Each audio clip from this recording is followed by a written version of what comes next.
Շնորհակալություն։ Սիրելի ժողովուրդ,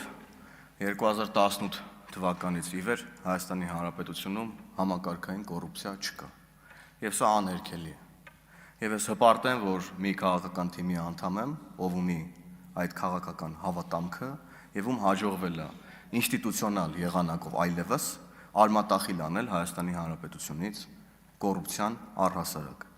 Եվ վերջին 8 տարիներին մեզ հաջողվել է ստեղծել ինստիտուտներ, որոնք արդեն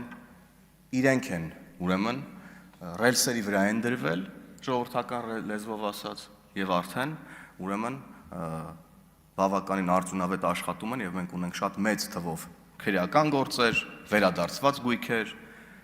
ապօրինի գույքով եւ այլ քրեական գործերի շրջանակներում։ Եվ գիտեք, այստեղ շատ հետաքրքիր մի իրավիճակ է ստեղծվել, մենք քննարկում ենք հակակոռուպցիոն կոմիտեի 2025 թվականի զեկույցը եւ այդ զեկույցը եւ հակակոռուպցիոն կոմիտեի աշխատանքը կամ մեր ընդհանուր հակակոռուպցիոն քաղաքականությունը գալիս են քննադատելու մարդիկ,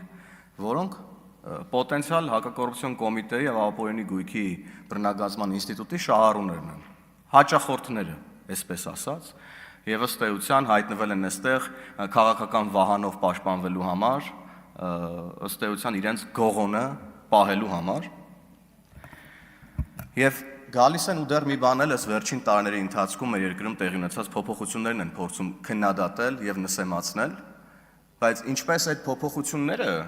ունեն դեմք, ինչպես խաղաղության օրակարգը ունի դեմք, ինչպես առողջապահության համընդհանուր ապահովագրությունն ունի դեմք, ինչպես թոշակների բարձրացման փոփոխությունն ունի դեմք, ինչպես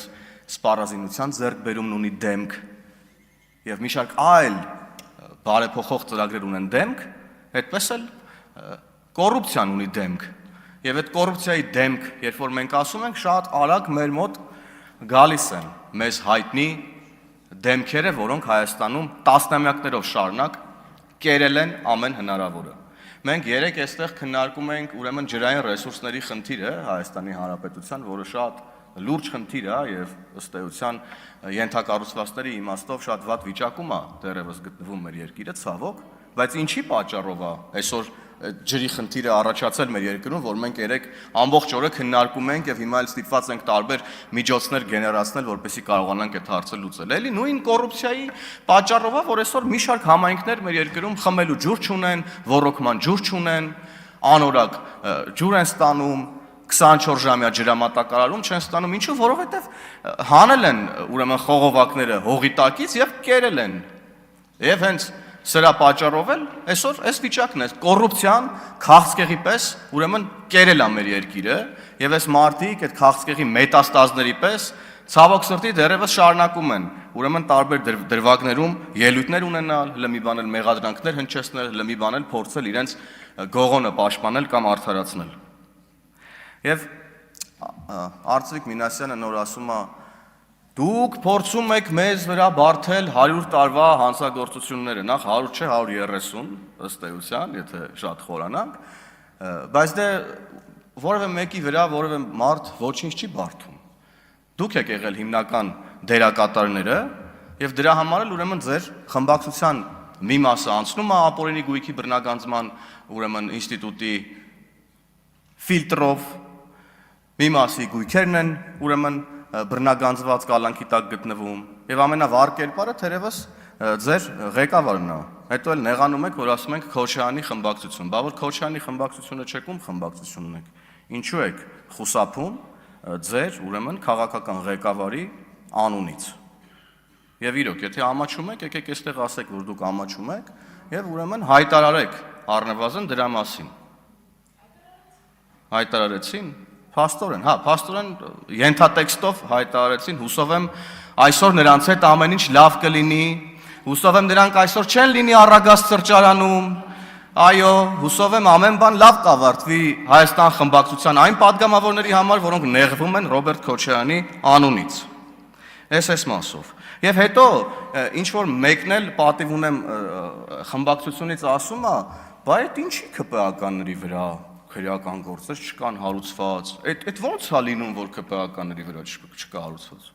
Այդ ոնց է լինում, շատ սովորական է լինում, որովհետև ՔՊԱ-ականները, քաղաքացիական պայմանագիր կուսակցության ներկայացուցիչները ձեր ուրեմն քաղաքական ղեկավարների նման չեն գրփել, լափել ամեն ինչ իրենց կառավարման տարիներին։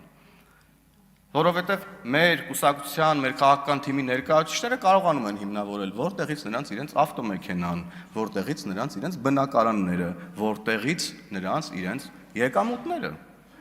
Ով չի կարողանում հիմնավորել, հայտնվում է ուրեմն իրավապահ մարմինների ուշադրության կենտրոնում։ Ամեն ինչ շատ պարզ է, եւ այդ փորձերը հավասարության նշան դնել ձեր եւ մեր միջև չի ստացվելու, որովհետեւ եւ մեր վերջին 8 տարիների գործունեությանն է մեր ժողովուրդը շատ լավ ծանոթ, եւ ձեր վերջին թերևս 30 տարիների գործունեությանն է մեր ժողովուրդը շատ լավ ծանոթ։ Ու մի հատ են արտահայտությունն անում։ Ընտրությունները ասում է գալիս են, դուք ձեր ողջ գործիքակազմը գործի եք դրել, որ չգիտեմ, մենք մեր ողջ գործիքակազմը գործի ենք դրել հեղափոխության հաջորդ իսկ օրվանից, որպեսզի արմատախիլ անենք Հայաստանի Հանրապետությունում կոռուպցիան, որպեսզի ապահովենք հայ ժողովրդի բարեկեցությունը, Հայաստանի Հանրապետության անվտանգությունը եւ խաղաղությունը, ինչը եւ մենք արել ենք։ Եվ հենց սա է ձեզ ամենաշատը վրդովվեցնում, զայրացնում, որովհետև ըստ էության այս իրականության մեջ դուք այլևս անելիք չունեք։ Եվ մի դրվագել անդրադառնամ, էլի եկան ու սկսեցին խոսել քաղաքացիական պայմանագիր կուսակցության դրամահավաքներից։ Եվ պարոն Եղոյանը իդեպ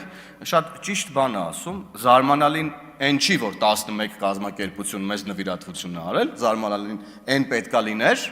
այդ լրագրողների եւ ընդդիմության համար, թե ոնց է որ այդ 191-ը չեն արել։ Բայց ես ուրիշ բան ասեմ, պարոն Եղոյան, հարգելի գործընկեր։ Այս իրականության մեջ շատ նորմալ է, որ ուրեմն բիզնես կազմակերպությունները, որոնք գործունեություն են ծավալում Հայաստանի Հանրապետությունում, մի քաղաքական ուժի կառավարման օրոք, որոնք իրանց տերորի չեն ենթարկում հարկային, չեն գողանում, ձեր ասացի պես թեկուզ անգամ մեկ բաժակ սուրճ չեն ուզում որպես կաշառք այդ ապրանքներն անցկացնելու համար, այլ փաստաթղթավորում են այնպես, ոնց որ կա։ Եվ շատ նորմալ է, որ այդ կազմակերպությունները պետքա իրենց աջակցությունը հայտնեն այս դեպքում նվիրատվության տեսքով այն քաղաքական թիմին, որն ապահովում այն միջավայրը, որտեղ նրանք աշխատում են ազատ, անկաշկանդ, կարողանում են ներկրումներ անեն, արտահանումներ անեն։ Բա ում պետքա գային կներեք նվիրատվություն տային։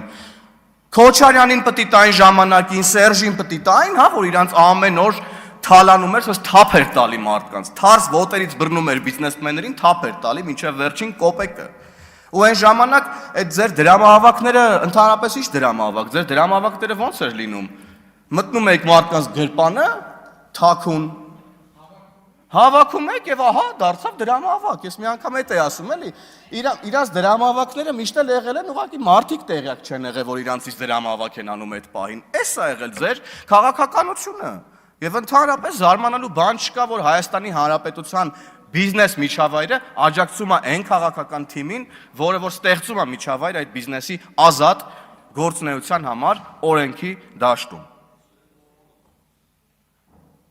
Եվ ես կրկնում եմ, Հայաստանի Հանրապետությունում 2018 թվականից ի վեր չկա համակարգային կոռուպցիա։ Իսկ մեր իշխանության օրոք այն մարդիկ կլինեն մեր թիմից, կլինեին մեր թիմից, կամ այլ պաշտոններ զբաղեցնողներ են եղել, որոնք փորձել են մկան պես գողանալ այս իրավիճակում, օրենքը նրանց հետ հնարավորինս խիստավարվել եւ հնարավորինս խիստավարվելու, էլ չեմ խոսում քաղաքական, ուրեմն տեսանկյունից։ Պարոն Նահապետյան, ձեզ շնորհակալ եմ ձեր զեկույցի համար եւ կատարված աշխատանքի համար եւ ձեզ հաջողություններ եմ մաղթում կոռուպցիայի դեմ պայքարի գործում եւ եւս մեկ անգամ կրկնում եմ, որ կոռուպցիայի դեմ պայքարը քաղաքացիական պայմանագիր կուսակցության մեր քաղաքական թիմի հավատամքն է, մենք երբեք հետ չենք կանգնելու այս օրակարգից։ Շնորհակալ եմ։